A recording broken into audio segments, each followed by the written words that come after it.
A radiant light in this broken world. That's how Tommy Raskin is described in a tribute published by his father, Congressman Jamie Raskin, and mother, Sarah Bloom Raskin. They say their late son had a perfect heart, a perfect soul, a riotously outrageous and relentless sense of humor. A second-year law student at Harvard, Tommy actually gave away half of his salary as a teaching assistant to battle malaria, on top of making donations in honor of his students. But there were challenges. His parents candidly write their son began to be tortured later in his 20s by a blindingly painful and merciless disease called depression.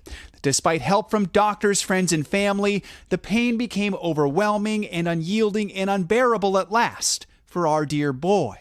Tommy died on December 31st, what his parents call the last hellish, brutal day of that god-awful, miserable year of 2020. A CDC study on the mental health impacts of the pandemic found just over 10% of those surveyed had seriously considered suicide in the 30 days prior.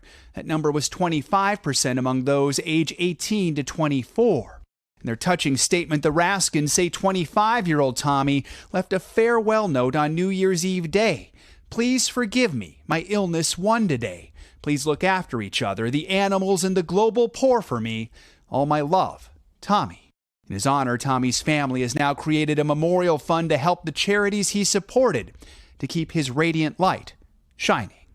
Joe Fryer, NBC News. We thank the Raskins for sharing their story. If you or someone you know needs help, call the National Suicide Prevention Lifeline at 1-800-273-8255. Hey, NBC News fans, thanks for checking out our YouTube channel. Subscribe by clicking on that button down here, and click on any of the videos over here to watch the latest interviews, show highlights, and digital exclusives. Thanks for watching.